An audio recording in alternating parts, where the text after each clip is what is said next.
It's a great pleasure to be back at the University of Virginia Law School.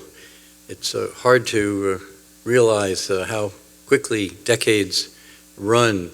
When I was a student here, there was essentially no patent coverage in the curriculum at all. There was a little bit of copyright, trademark and trade secret were maybe 10 minutes and part of some other course. And look at the law school now, leading the country with a large and diverse and very prominent intellectual property faculty.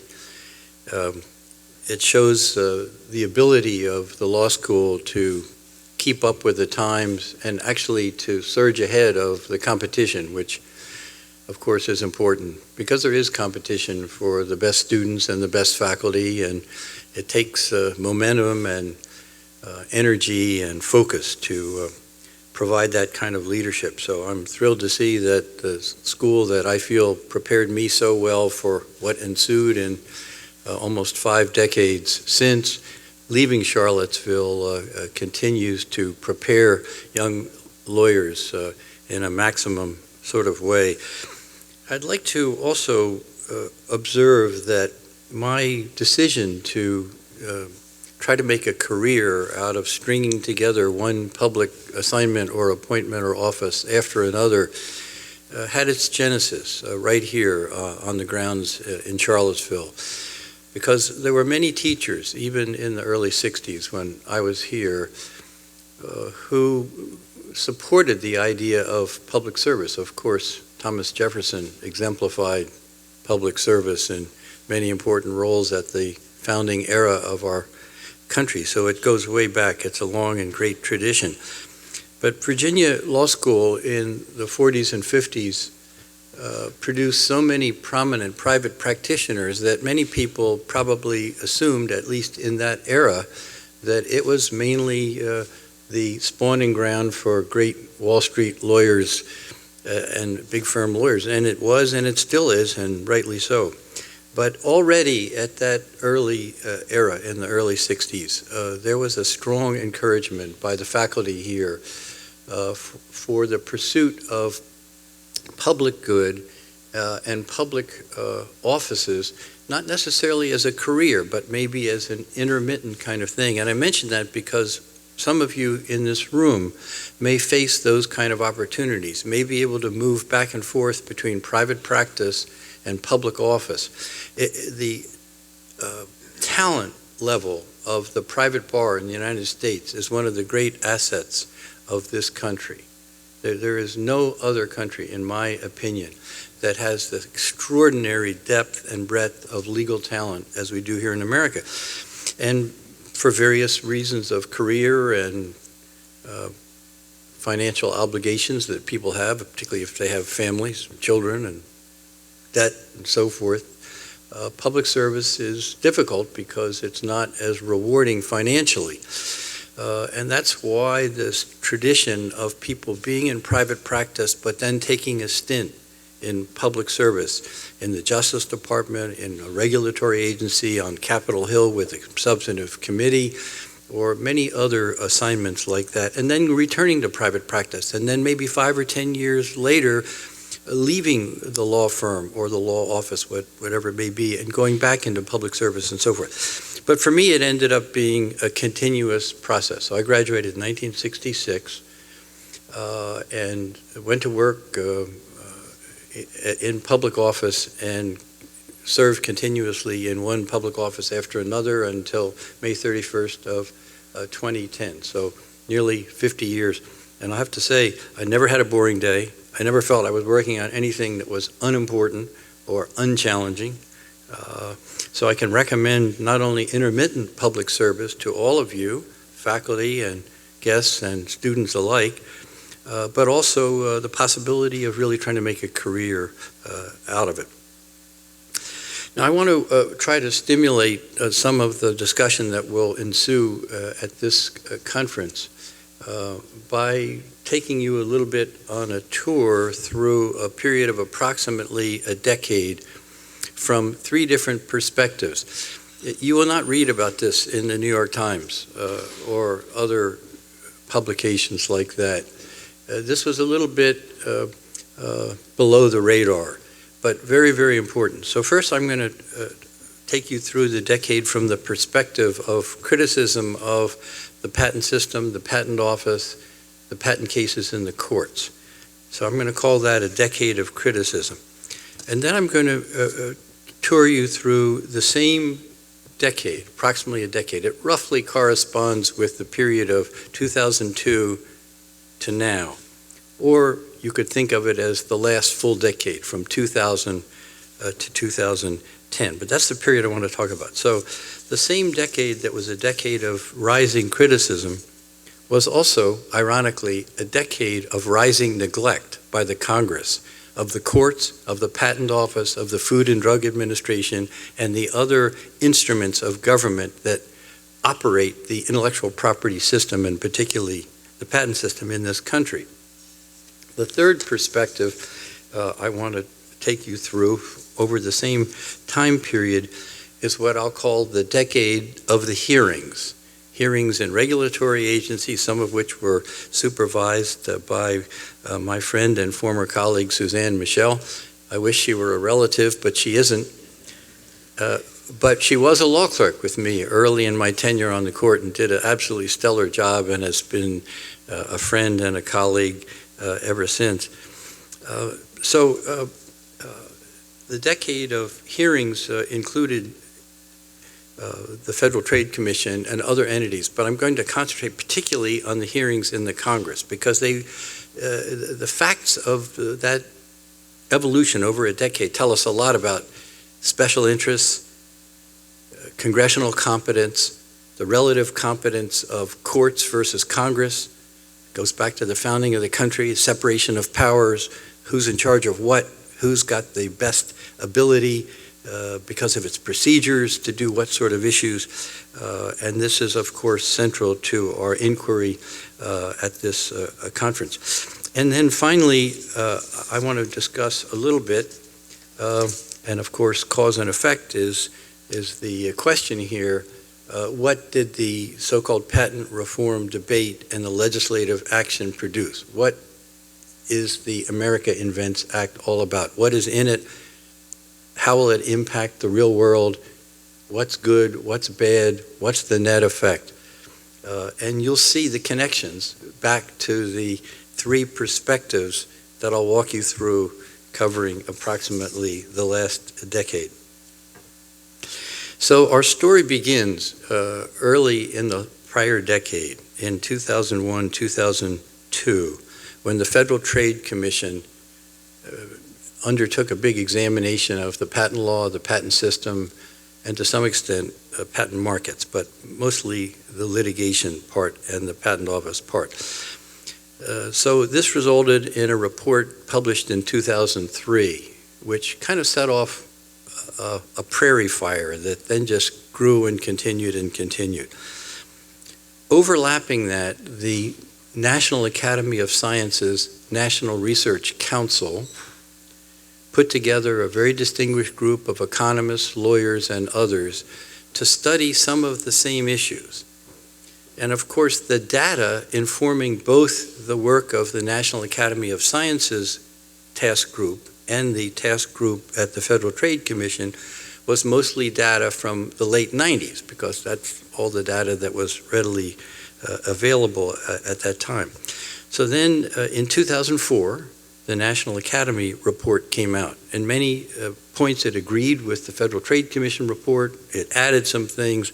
It had a few twists on things, but largely to the same effect, that there were perceived problems with the operation of the patent system in terms of questionable patents being issued, and I'll come back to that term because it's a very important term. Language is so important, which is one of the great underlying themes of our tour. But in any event, patents that some of which looked silly or invalid, court results that were at least startling, large damage awards, for example, hundreds of millions of dollars, a couple of cases over $1 billion, And so it got a lot of attention in the patent profession, in the policy world. And then as they say in popular music, the beat went on. In the middle of the decade, two economists, maybe I should say an economist and a business school professor, Jaffe and Lerner by name, came out with a monograph slamming the patent system and the work of the courts and the work of the Patent Office, re-echoing many of the themes of the Federal Trade Commission and the National Academy report. And this began to not only intensify the critique, but also to spread it more widely in terms of public attention. The Congress started paying a lot of attention. Some of the mainstream press, particularly the Wall Street Journal, maybe not surprisingly, started to cover these topics and these reports more and more and more. And then in the latter half of the decade, the Supreme Court got in the act in a kind of a major way. Let me digress just a little bit. The Federal Circuit was created to try to improve, clarify, strengthen, rebalance, etc., the administration of the patent laws in this country.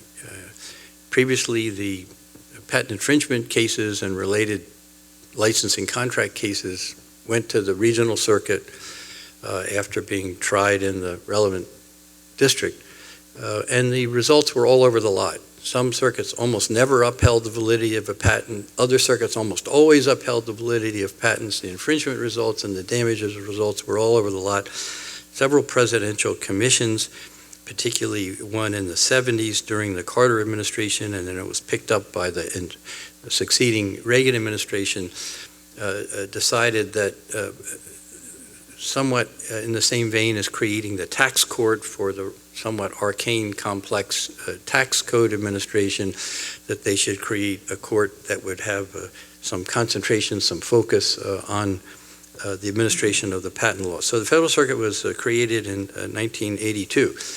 And for 2 decades, the Supreme Court was almost totally silent in patent law. There was a case here or there, but of very secondary importance, nothing really major. But the drumbeat of criticism of the patent system that just kept going and increasing all through the first half of that decade finally resulted in the Supreme Court re-entering the arena. And so we got the eBay decision on injunctions in the beginning of the second half of the decade. Shortly after that, we got the KSR decision on obviousness, which was a theme of critique in the Federal Trade Commission report and in the National Academy of Science report as well.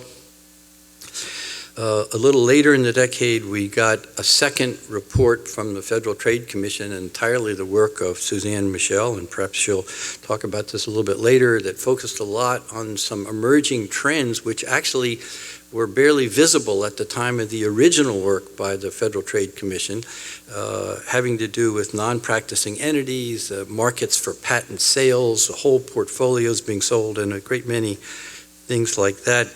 One of the great things about having law clerks is that they not only facilitate the work of courts, but they also enliven the lives of judges. So almost all of your clerks end up becoming friends and almost like family, almost like nieces and nephews.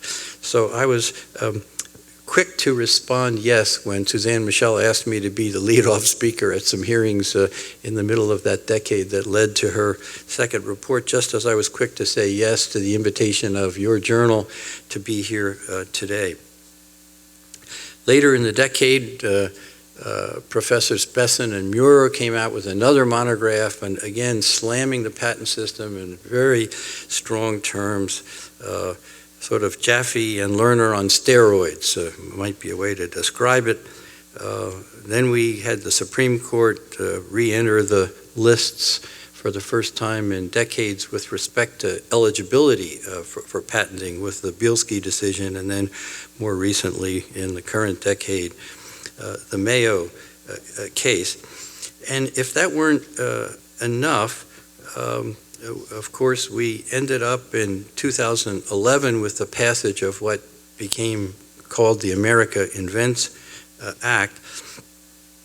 And then in the current year, rather than some decrease in the volume or intensity of commentary and criticism, Besson and Muir came out with another book, not quite a book, it's a book in making, I guess, but with a study that was published sort of in the form of a long article, I guess.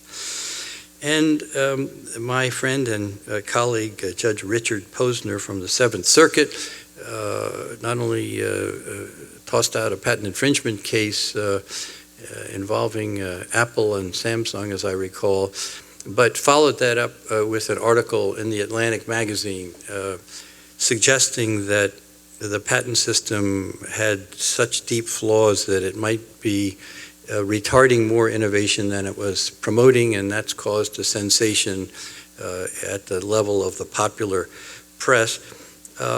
And of course, Congress throughout the decade grew increasingly attentive to the criticisms and the outcry and the constant suggestion that the patent system was broken, was out of control, was counterproductive, was something very bad. And so more recently, we've had bills introduced or discussed at least to create a strong bias toward shifting the fees, attorney's fees and other costs of litigation onto the shoulders of the party that doesn't prevail. And I take it that this bill is mainly designed to try to frighten potential plaintiffs who own patents from filing suit because of worry that they'd have to pay millions and millions of dollars if they don't prevail. Of course, fee shifting has a useful and important appropriate role, but the legislative proposal on the table seemed quite connected to what our topic emphasizes, special interest lobbying. And there's also proposed legislation to prevent patent owners who aren't making a product from availing themselves of exclusion orders in the International Trade Commission, or perhaps being able to even litigate in the International Trade Commission. So if we consider the decade behind and the rest of the current decade and ask ourselves, well, is patent reform, or patent revision as I prefer to call it, because reform implies improvement. And that's not always what you get when you send something to the Congress, because what comes out often looks very different from what went in, and the process of making the sausage is quite extreme, and I'll get into that in a minute.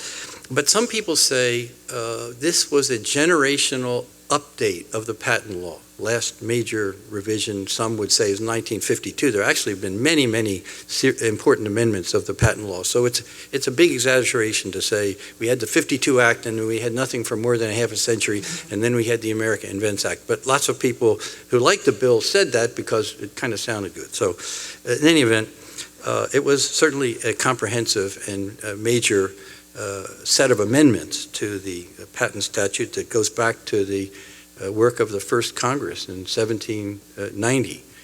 And of course, the patent system is hatched in Article 1, Section 8, Clause 8, where even before Congress is authorized to create an army or navy, they're authorized to create a patent system. It was that important to the founders. Remember, we were a dependent colony of a world empire, Britain. We were agricultural, poor. It wasn't clear we could survive economically if we broke our commercial ties with Britain. And so the founders, particularly James Madison, but also Jefferson and the others, gave great priority to encouraging the creation of a strong property-based patent system. So in any event, some people say, okay, well, we've had this once every 50 years revision of the patent law. It's done. Now Congress will slumber for another half century or so, and then maybe they'll update it again. In my prediction, nothing could be further from the truth. Where we really are is at halftime of the football game with a tie score. So the game is about to resume, and it will be even bloodier in the second half than it was in the first half. And therefore, the topic your journal has chosen is timely. This isn't history. This is a backward look in order to get ready for the forward action, because it's coming the day that Congress returns to Washington, D.C. on January 21st or whatever it is, 2013.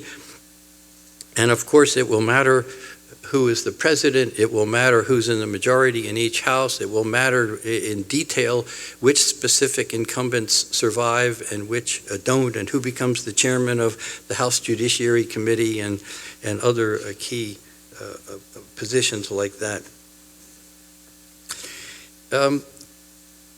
The decade of criticism also became a decade where the criticism shifted from public bodies like the Trade Commission and the National Academy to academia and the private sector. And so you began to see the criticism show up in many law review articles. So, for example, Professor Mark Laemmle at Stanford Law School, who's a friend of mine, so I don't mean to sound unduly critical, came out in his prolific style with, I think, dozens of articles over the course of just a few years, mostly very critical of the operation of the patent system by the courts, and also the operation of the patent granting process in the Patent and Trademark Office. And many other academics also participated in assessment, entirely proper, and contributed to the public debate in a meaningful way. But my point is, it started out with government bodies, it spread, and things began showing up in the Wall Street Journal on a very regular basis that echoed and intensified and spread some of the criticism. The other thing that happened, which will segue us into one of the other perspectives, is that certain small but powerful segments of the private sector got hugely motivated to try to have the patent system reshaped in ways beneficial to their business model, their bottom line, perfectly appropriate, constitutionally guaranteed to petition the government for a redress of grievances. And petition they did. I've read, I haven't been able to independently verify this, but I've read that in the course of the patent reform debates on Capitol Hill, that there were 3,000 registered lobbyists, and that the total lobbying bill was over $300 million. And that doesn't even count the PR firms and the law firms. That's just the lobby firms. So there was a massive campaign, and we'll get into a little bit of that. So that was also kind of quite a distance from the Federal Trade Commission report or the National Academy report. Now we were in a whole new arena. And so thoughtful academic analysis and criticism and official body criticism started to morph more toward polemics, propaganda, special interest lobbying of the most vehement sort. So you began to hear phrases like broken patent system, wasteful litigation, low quality patents, frivolous lawsuits, patent thickets, royalty stacking, holdups, excessive damages, venue abuse. Now, of course, there is some truth in all those things. I don't mean to suggest that the system is optimal. It's certainly not perfect. Of course, no system could be perfect, but that's another matter. But my point is that analytical thinking backed up by data and logic and cause and effect connection started to give way more and more and more to just raw lobbying power, including the use of language, which I would say is designed to prevent careful thinking, not assist it. So that's why I mentioned some of those terms. Okay, The same decade that the Congress became so involved and the media got so energized, what else was happening? Starting in 1999, but it still roughly corresponds to the prior decade, we entered what I'll call a decade of neglect. Neglect by the Congress of the instrumentalities of the government that have to operate the patent system because no one else can. Principally the Patent Office and the U.S. courts, but secondarily the International Trade Commission, the Food and Drug Administration, the Customs Service, and other elements of the government. Decade of neglect. Fee diversion, starting in 1999. So the Patent Office gets no taxpayer money. It's entirely funded by user fees paid under the compulsion of law by those who apply for patents, whether they're individual inventors or large corporations or any other kind of entity. So starting in 1999, the Congress turned the Patent Office budget, consisting entirely of fees, into a kind of piggy bank for special pork barrel projects. So over the course of the next 19 years, they diverted over $900 million in fee money. Private money that was paid for one purpose under law, but the Congress diverted it to other programs and projects. Some people thought fee diversion had ended because for several years in the late 2000s there wasn't any fee diversion. But in 2010, another $200 million went out the window. So in all, over about 2 decades, about $1 billion destined for the Patent Office was siphoned off by the Congress deliberately for other purposes. So fee diversion was a terrible problem. In addition to diverting fees, the fee levels were controlled exclusively by the Congress. So when the work of the Patent Office went up hugely, as it did throughout that decade, the fees weren't raised, and therefore the funding became grossly inadequate. The mismatch between the workload and the resources, the number of examiners, the quality of examiners, got totally out of whack.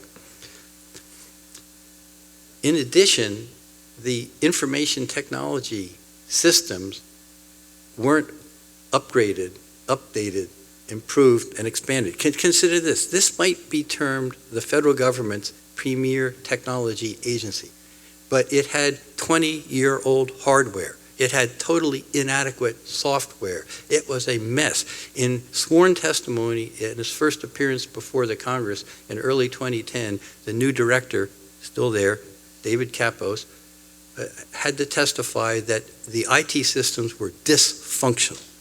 That is a disgrace and is a direct result of the congressional pilfering of the fee levels and suppressing the fee levels as well.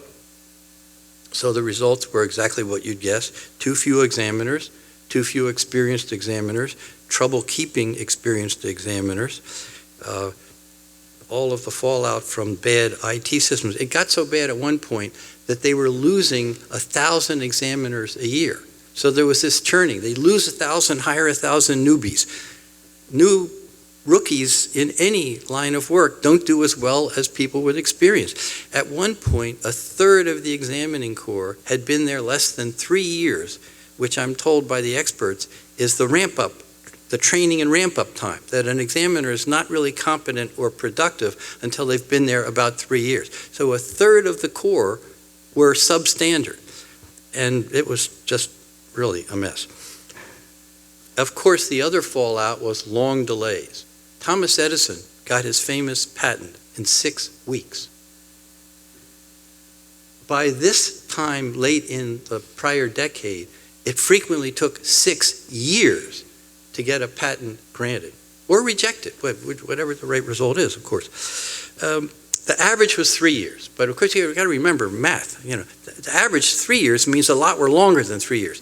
And you would guess, and you would be right, that the more important patents with commercial significance and technological advanced state would be the ones that would take longer than 3 years, and the real easy ones for a running shoe or something would be the ones that would be done in 1.5 years or 2 years. So the average of 3 years was a disaster. That's for the initial examination. For the re-examinations, the average was 4 years, and again, often longer. often upwards of a decade. So you can't enforce a patent if it's under re-examination, and those long delays were terrible. The board itself averaged 2 years to decide a case. So an examination or re-examination decision that took half a decade would take 2 more years to get through the board, and if there's an appeal to the Federal Circuit, that took another year. So we're upwards of a decade, killing time delays, just terrible. And there were accuracy problems as well. Now we turn to the courts. What was happening to the courts during the same decade? There's something called a comprehensive judgeship bill, which is a systematic mathematical effort to correlate the number of judgeships and their location, but mainly the number of judgeships with the quantity and complexity of the workload, so that trials can be fast and careful and appeals can be fast and careful. So in every Congress, the judiciary, as a branch, submits a judgeship request bill to the Congress. So every 2 years, such a bill goes forward. The last time the United States Congress passed a comprehensive judgeship bill was in 1991. So, of course, we don't have enough judges. So, of course, we have terrible delays in the courts, just like the Patent Office. In fact, very comparable. Average to get to trial, average, about 3 years. More complicated cases, busier districts, 4 years, 5 years, 6 years, and plus a year on appeal at the least. So the upshot of all this was that the U.S. courts are about 100 judges short of what they need to do a minimally competent, expeditious job because of the refusal of the Congress to create the needed judgeships. Now, they did create some judgeships since 1991. I don't want anybody to get the wrong impression. But way too little, way too late, and often in the wrong place. Not where really the need was, but where some politically powerful member was able to work his or her will. So 100 judgeships short. And on top of that, we degenerated in the confirmation and nomination process to the point where, as a permanent state, we had 100 judicial vacancies, often for years. It was mentioned by Chase that I stepped down from the bench in May 31st of 2010. Okay, today's October 26, 2012. My seat has still not been filled, 2.5 years later. That's typical of the problem. So the judiciary is actually operating 200 judges short of what's needed because of low priority and neglect, and it's true of both parties, both administrations, various political philosophies. It's just not sexy. It doesn't get you campaign contributions. It doesn't get you press to nominate and confirm judges rapidly, and so it ends up not happening. So the judiciary's performance is degrading in parallel to the degradation of the Patent Office performance throughout the last decade for exactly the same reason, because Congress won't provide the resources, mainly the money, needed to have effective litigation. 200 judges is over 20% of the workforce. So when you're 200 judges short, it's like sending an army into a war with 22% of the soldiers missing. It's idiotic. Who would do that? Who would think that's responsible leadership? But that's what we did. So, of course, as I said, trials in the district courts got as slow and sometimes as sloppy as what happened in the Patent Office. So that was the decade of neglect. So you have the Congress on the one hand responding to lobbying pressures to, quote, reform the patent law, and starting to hold hearings every year starting, I think it was 2005 was the first bill and the first set of hearings, and then it continued every year after that, and it's continuing to today. But the same Congress, with its other duties as an appropriator, is starving all of the legal instrumentalities needed to operate the American patent system. And so the performance, of course, is going downhill badly. Okay, so that's the second perspective, the decade of criticism, the decade of neglect, and the third perspective, the decade of hearings.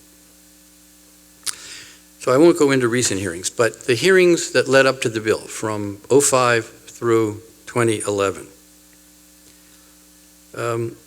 I've lost count, but I read most of the record. There were dozens and dozens of witnesses. I'm going to say about 50 or 60, but don't hold me to precisely the number. Out of those several dozen or several score witnesses, how many judges who try patent cases were called by the Congress? Zero. Zero. How many judges were asked by the Congress for input? Zero. How many inventors were called among all those 60 witnesses? One. Token inventor. How many investment people? The investment community is part of the patent system. They fund the R&D for companies that don't already have a massive revenue stream. So they're part of the system. They're a critical part of it. As I recall, one person from the investment community was called in all those hearings over a 6-year, 7-year period. How many leaders of small or mid-sized businesses were called as witnesses? Zero. So who was called as a witness?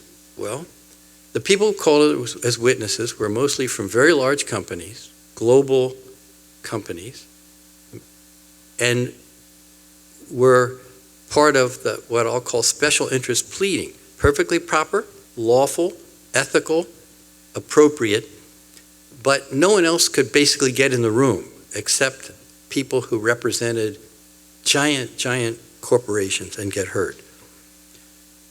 So the process starts out a little skewed because of who's called to the, quote, trial. Are you getting all sides of the story? Are you getting the full picture, you, the decision makers, in this case, members of the congressional committees?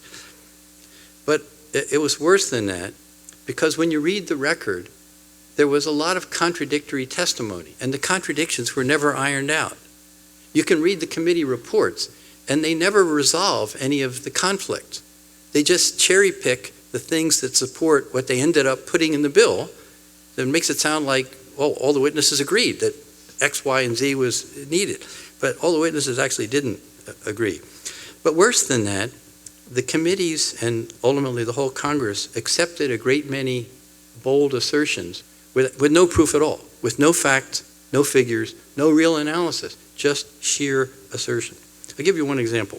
The general counsel of a large IT company testified that it was an intolerable problem that claim construction rulings on the scope of protection by district judges weren't allowed to be immediately appealed to the Federal Circuit for immediate review, interlocutory appeal. Of course, the norm is you need a final judgment toward taking appeal, injunctions, and special exception, and there are a few others. But basically, you need a final judgment. And so the complaint was, well, for patent law, we need a different regime. We need to be able to have an immediate appellate review of the initial claim construction. And this is before there's any summary judgment or any trial or any real serious litigation, just a naked claim construction ruling. And the witness said, the reason we need this is because what we're seeing now is expensive trials, and then the Federal Circuit reverses the claim construction, and we have to retry the case. Very inefficient, very expensive, very wasteful. I agree with all three of those criticisms. It is very expensive, wasteful, unfortunate. But the problem is, how many cases were tried to final judgment, appealed and reversed, and had to be retried? I've only been able to identify fewer than 10 cases in a decade when 1,000 cases were tried. So how big of a problem is that really? But the failure of the Congress to demand numbers, facts, figures, proof, skewed, in my opinion, the outcome. But what skewed the outcome the most of all was just heavy-duty lobbying. There was a group called the Business Software Alliance that got going, spent a lot of money, hired a lot of very talented people, walk the halls of Congress. There's something, you probably have never heard of this, but there's something called a fly-in. This is a way to influence Congress. So this is where, let's say, I'm going to pick on Apple just for fun. I could name a number of other firms. But I'm the person in charge of getting the patent law changed to help Apple's bottom line. So what do? I go to my CEO and say, you need to fly very quietly to Washington and go talk to these 10 senators about how upset you are with the current patent system. In secret, off the record. So there were repeated fly-ins by all of the CEOs of all of the big companies that wanted big changes. Again, it's perfectly proper. Conversations with members of Congress don't have to be in a public hearing, don't have to be in a public room, so it was not nefarious. But it was a systematic campaign to try to influence Congress before anybody else would even know what was going on. It went on for several years, essentially undetected. Later, the Business Software Alliance morphed into a larger, more potent group called the Coalition for Patent Fairness. So I'm just going to call it the Fairness Coalition for short. So this is basically about 20 companies, but really driven by 6 or 7 Silicon Valley giant companies, such as Apple and the others. They were very upset about damage awards, venue problems, too many suits in Eastern Texas, and various other things. And as I said earlier, there was some legitimacy. It was not fiction. But the question is calibration. How big is the problem? How often is the problem? Or what are our current solutions to deal with the problem? How inadequate are they or are they not? And that sort of got lost in the shuffle because it just became a lobbying slugfest. So then another coalition formed and got very active called the 21st Century Coalition. And to a great extent, it fought to blunt the push of the Fairness Coalition. So these 2 huge coalitions funded by very large global companies. Apple and the Fairness Coalition and GE and many like diversified giant global companies in the 21st Century Coalition. And these 2 coalitions battled and spent $300 million, planted editorials, and had people doing interviews and more fly-ins and on and on and on. There was a third coalition, which kind of never got in the door or off the ground, called the Innovation Alliance. It was smaller, and it was pretty much led by Qualcomm and Tessera, which are companies that do engineering and invention, but also do a lot of licensing and monetization of patents. So they had sort of their own somewhat different perspective than the 2 giant coalitions. But because they weren't a giant coalition, they didn't really get much of a hearing. But many other people didn't get a hearing either. For example, now I should give you the numbers. 8 companies, really the hardcore group of the Fairness Coalition, 50 companies, the total membership of the 21st Century Coalition, but about 8 companies, really the hardcore of that coalition too. 2 companies, the hardcore of the Innovation Alliance that maybe had a dozen members at its max. So let's get perspective.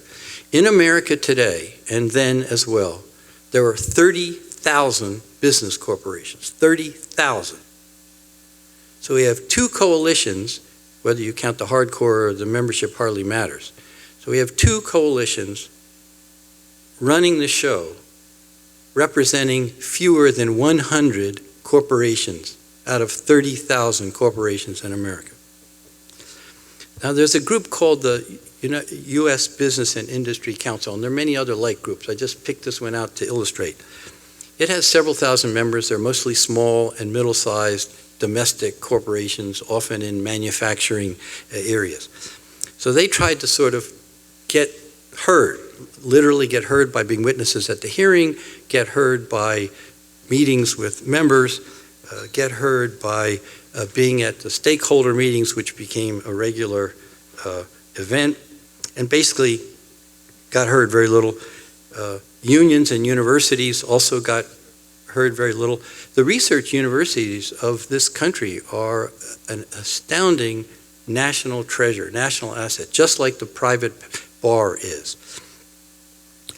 The unions, all the employees, well, not all the employees, but the employees of those companies that have unionized manufacturing, also could hardly get hurt. And as a matter of fact, the unions were told, union leaders started to get very interested because they saw maintaining a strong, fair but strong patent system as a job-retaining, job-creating engine, and they were very worried about the future of their members because, of course, we're offshoring jobs like crazy all through the last 30 years and at an accelerating rate, so union jobs are becoming harder and harder to find. So the unions were told, if you don't stop opposing the AIA, you will suffer on bills now in Congress dealing with union membership and how the decision gets made whether a certain company or factory will be a union shop or not. The universities also were somewhat intimidated, I'm told. I can't prove this, but I'm told. Because they were told, if you don't back off your opposition to some parts of this bill, the flow, the massive flow of federal government research and development money to your university will be crimped. So you better watch it. So I'm told that the president of numerous major research universities had meetings with totally conflicting views. So the official in charge of licensing the patents owned by the University of California, for example, would come and tell the president, this bill has some bad stuff in it, some good stuff, but some very bad stuff is going to be very bad for our university patents, our licensing, our income from the licensing that the university needs, and so on. So the president says, yeah, it sounds terrible, you know, I'll look into this. So then the head of research at the same university comes to see the president and says, Madam President, Mr. President,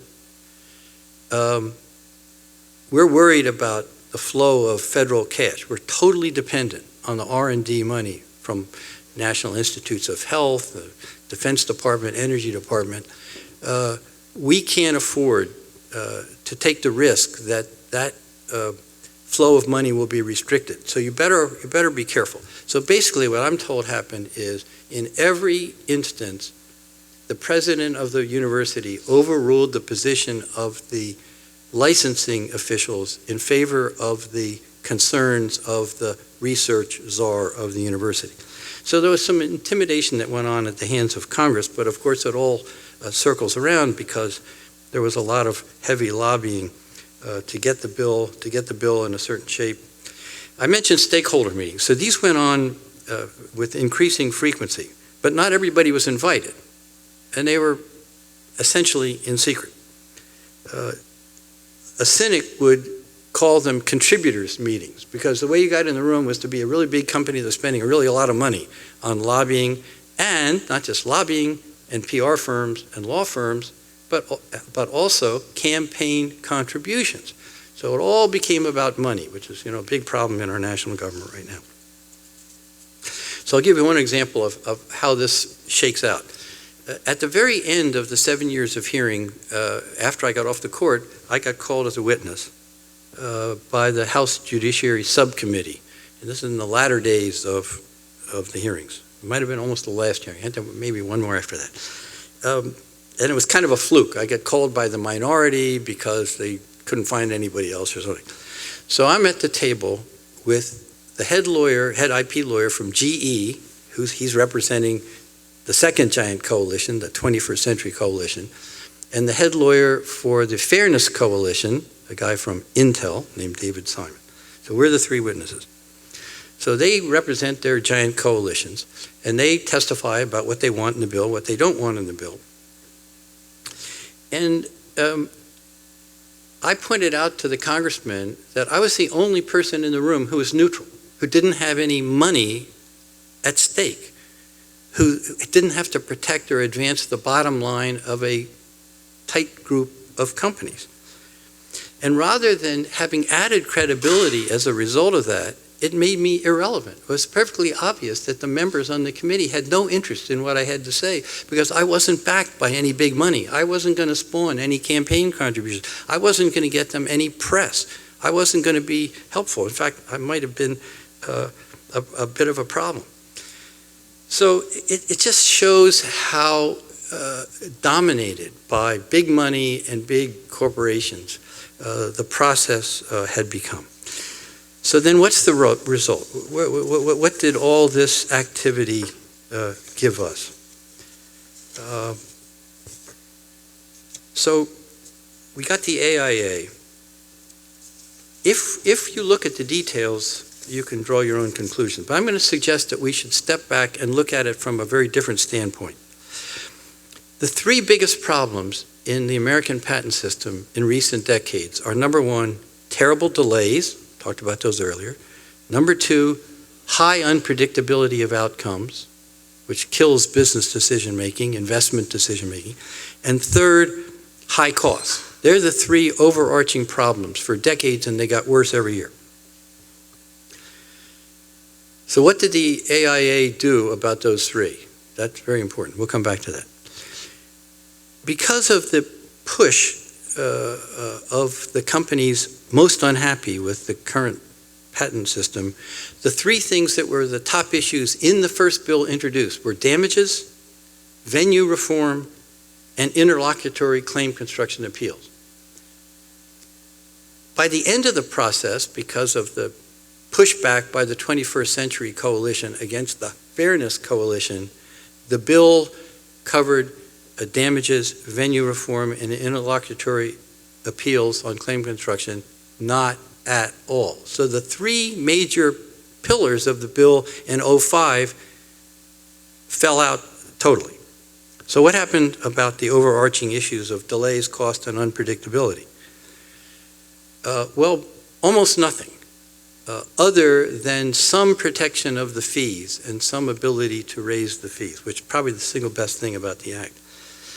My assessment is that the net effect, at least in the short run of the AIA, will be to make all three of those overarching problems even worse. Costs will go up, unpredictability will go down, and the delays will get even worse.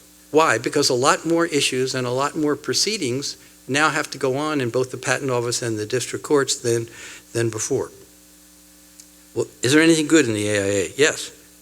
It stopped fee diversion, meaning taking patent fee money and putting it in another program or agency or pet project. But what it didn't stop is what I'll call fee sequestration. So if the Patent Office collects more money in fees in a given year than the spending ceiling set by the Congress, they can't spend the so-called excess fee money, the interesting term that they call it that, without further congressional permission.